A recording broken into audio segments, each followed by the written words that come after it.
loucura, minha rapaziada, que loucura. A gente tá vendo um sonho por parte do universo Atlético Paranaense muito perto de ser realizado. Eu acho que a gente não imaginaria o impacto tão grande que essa nova administração da CBF teria, mas aparentemente vão tirar a questão do fair play financeiro do papel. E isso eu já falei pra vocês. Para mim, o fair play financeiro é mais importante do que a SAF.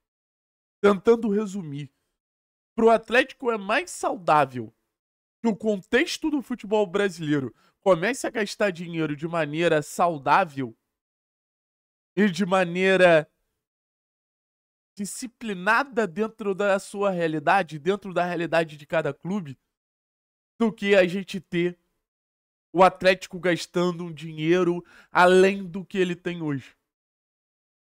Eu acho que você olhar para clubes que historicamente se endividam sem nenhum tipo de consequência e entender que eles não vão poder fazer mais isso, que eles vão ser punidos, é voltar a olhar para o futebol brasileiro de uma forma que a gente não entenda que o crime compense no futebol brasileiro. Agora você para pensar. O histórico de dívidas que existe no futebol brasileiro. Até clubes em recuperação judicial. Mas como seria o time do Inter hoje se ele tivesse que funcionar dentro da realidade financeira que o clube lhe proporciona? Tenho certeza que seria um time enfraquecido mediante ao que o Inter tem hoje.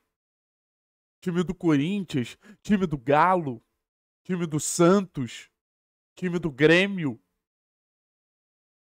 time do Vasco. O Vasco tem uma das folhas mais caras do futebol brasileiro, apesar de ser um time que arrecada muito, mas aí a gente vai ter a limitação das dívidas.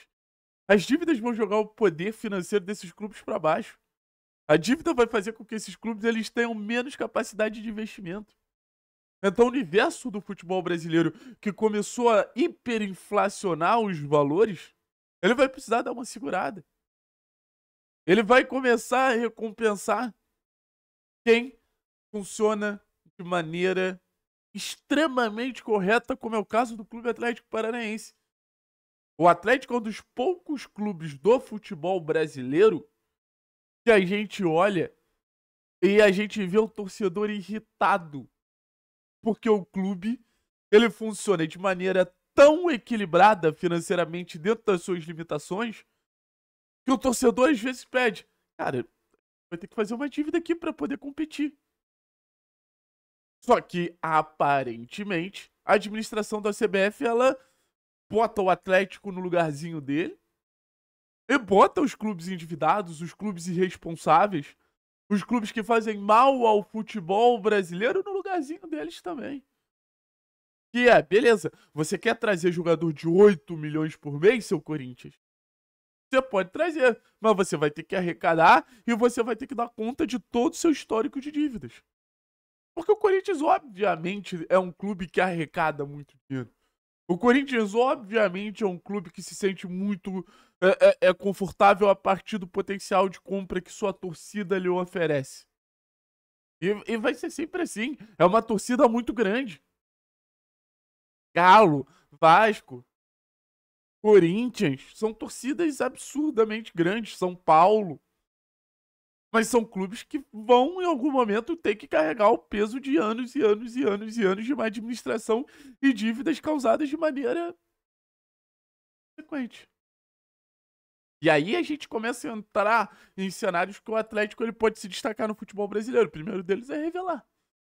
A partir do momento que você tem uma limitação de gasto, revelar jogador vai ser novamente uma fonte de tentar ser o mais forte possível.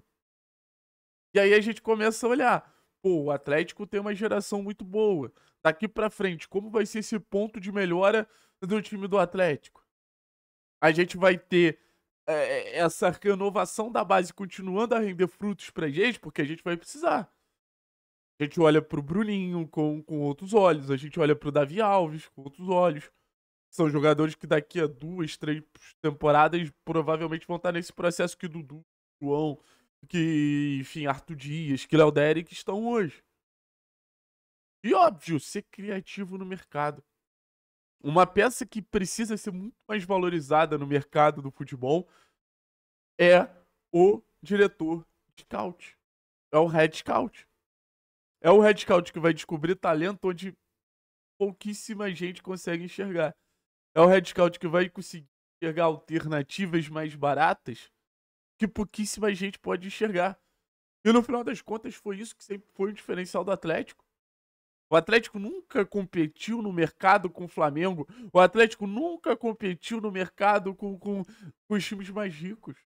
Mas o Atlético sempre foi criativo e assertivo na hora de fazer apostas. Então, o futebol brasileiro vai falar mais a língua do Atlético a partir do momento da implementação do fair play financeiro. Óbvio que vão ter anos para se adaptar, mas coincide de certa forma com a busca do Atlético pelo protagonismo que foi perdido. E desculpa, não ia ter jeito do Atlético se bancar um clube protagonista no futebol brasileiro a partir do cenário que o futebol brasileiro se encontra hoje. O Atlético não tem capacidade de investimento que faça ele bater de frente com pelo menos 5, 6 clubes. E ainda mais tendo clubes que gastam de maneira irresponsável. Mas se você for parar para ver o poder de compra do Bahia, se você for parar para ver o poder de compra do Cruzeiro, o poder de compra do Flamengo, o poder de compra do Palmeiras, você já tem um G4 ali inalcançável pelo Atlético. Pela capacidade de gerar receita do Atlético. Mas agora a questão não vai ser esse G4. A questão vai ser o G10, o G12. Inter, Grêmio, Santos, Corinthians, São Paulo, Vasco, Fluminense, Botafogo, que é uma SAF, mas vai precisar funcionar de uma maneira muito mais equilibrada. É esse grupo que o Atlético se aproxima. É esse grupo que o Atlético chega mais pertinho. Porque se tem uma verdade, é que o Atlético é o único clube do futebol brasileiro que funciona como um clube dentro de uma política de fair play financeiro. O fair play financeiro, ele começou em apenas um clube no futebol brasileiro. O Clube Atlético Paranaense. Só que é muito difícil você agir na legalidade a partir do momento que você vê os seus coleguinhas, os seus rivais, agindo de maneira irresponsável.